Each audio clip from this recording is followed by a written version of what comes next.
Salut les geeks, nouvelle vidéo de présentation de produits, des produits de la marque Satechi. Donc je vous ai déjà montré plusieurs produits de la marque, un support pour casque et aussi un support pour ordinateur Apple iMac. Donc là dans la continuité, je vais vous présenter deux produits en même temps qui vont un peu ensemble. C'est un tapis de souris grand format, mais qui est plus, on n'est pas sur du PVC classique, c'est un peu en style cuir, et une souris. Alors la souris, concrètement parce que c'est une souris classique, on va la regarder rapidement. Pour l'appairer, je vais essayer de voir si on peut l'appairer sur un iPad avec la dernière version iPadOS. Voilà, on va tester, normalement ça devrait prendre les pointeurs, souris, on va tester, comme ça je me suis dit ça allait faire un test un peu différent. Donc la souris, donc on voit ici, donc c'est la marque Satechi, souris bien évidemment donc Bluetooth. On voit ici un petit visuel donc en brillance donc, du produit, packaging plutôt propre comme à chaque fois. Ici donc c'est le modèle M1 Wireless Mouse, souris sans fil M1. Ici on voit quelques petits détails. Ici l'icône, l'étiquette Amazon. Derrière, qu'est-ce qu'on peut avoir?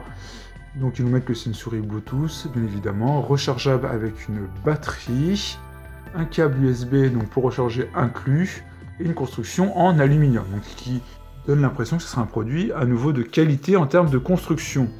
Donc c'est au niveau des couleurs, pour voir encore l'inspiration très Apple, c'est un Space Gray, donc gris sidéral, ici avec un élément du produit, et ici donc notre logo Satechi.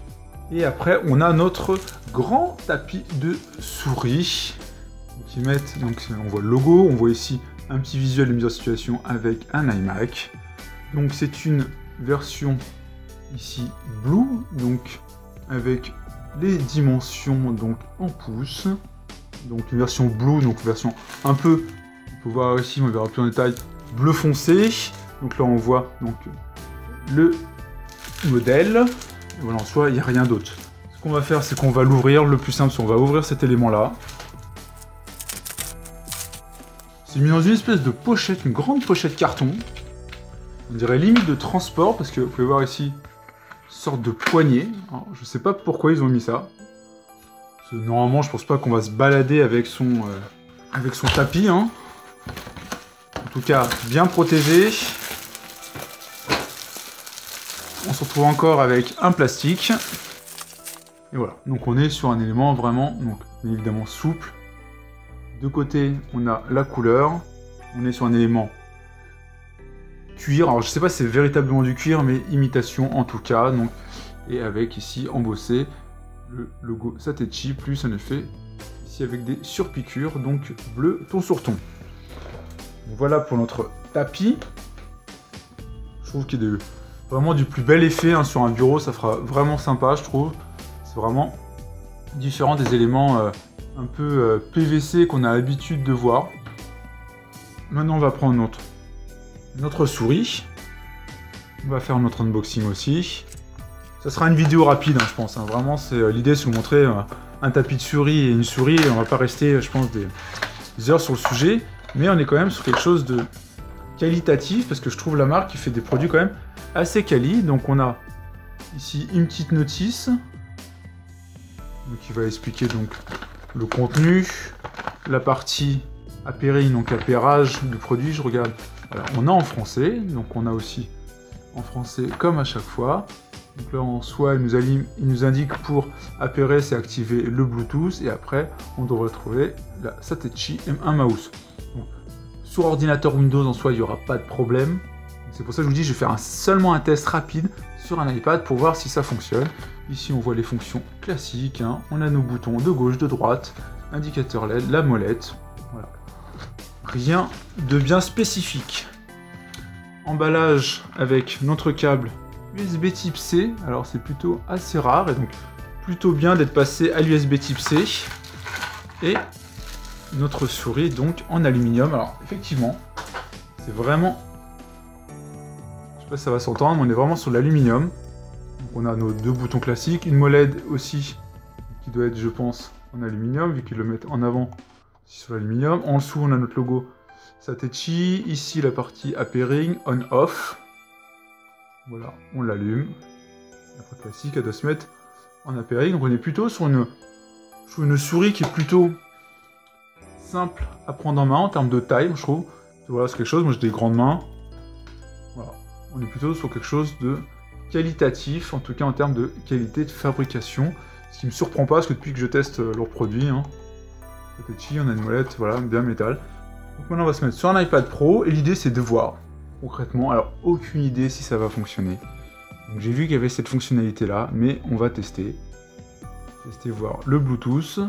Là on voit d'ailleurs ici, alors, je vais vous le mettre de près, on voit tout de suite ici le Satechi M1 mouse. Demande de jumelage, on va la jumeler. Donc là il nous a dit que c'est bon, donc il nous a dit qu'elle est connectée. Un petit peu la lumière, je pense que ce sera peut-être un peu mieux avec le mode sombre. Donc là il nous indique qu'elle est connectée. Alors après par contre je sais pas s'il y a quelque chose à faire. Alors après quelques recherches j'ai réussi, vous pouvez voir ici donc on a un pointeur, donc bien évidemment on peut toujours faire à la main, mais on a la possibilité d'avoir un pointeur donc, qui permet donc d'utiliser une souris.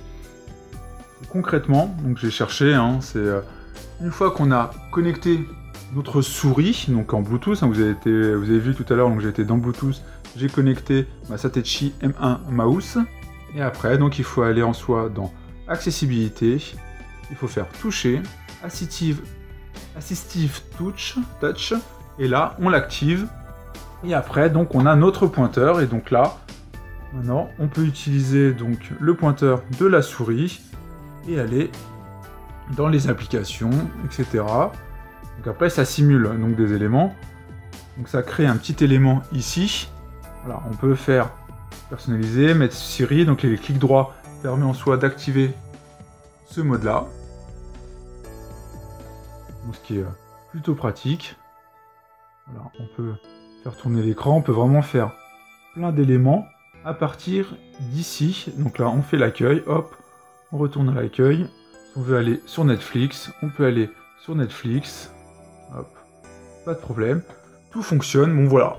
C'était pas le but de la vidéo, parce que le but quand même c'était de voir cette souris et ce tapis de souris de la marque Satechi, donc tapis de souris cuir ou effet cuir en tout cas, mais donc de très très bonne qualité. Moi j'ai pris en bleu parce que je trouve qu'il est super joli, mais il existe en noir, beige de mémoire. Et cette souris, voilà, qui fonctionne très bien, qui fonctionne bien sur PC bien évidemment, mais ça me semble plus intéressant de vous montrer sur un produit iPad l'utilisation donc de cette souris, vous pouvez voir, avec notre pointeur, qui fonctionne donc sans aucun problème. Et en ça, vous pouvez comme ça vous retrouver sur votre iPad, lancer voilà, mon logiciel de montage LumaFusion. Donc il va falloir que je vous fasse une vidéo sur le sujet. Et après, donc vous pouvez naviguer ici dans vos projets, etc. Donc il n'y a pas de problème. Donc ça simule vraiment le doigt. Donc là, on n'est pas encore à l'étape de faire avec une molette, notamment. Ça serait super bien que la molette puisse justement donc permettre de bouger comme ça donc dans la timeline, mais bon, en tout cas c'est pas le cas, mais on n'est pas loin. Le bouton central, ce que je viens de voir, il permet de retourner à l'accueil, et le clic droit permet d'arriver à un menu contextuel qui permet de faire plein d'éléments. Donc voilà pour cette petite vidéo pour ces produits Satechi avec cette petite dérive en soi vers le test sur un iPad Pro, mais je trouve ça intéressant, donc pour voir sur la dernière fonctionnalité d'iPadOS. Voilà pour cette petite vidéo, j'espère que ça vous a plu. Si c'est le cas, n'hésitez pas à le dire, avec un petit commentaire, un petit like, un petit partage, et puis abonnez-vous à la chaîne si c'est pas le cas. Ciao les geeks!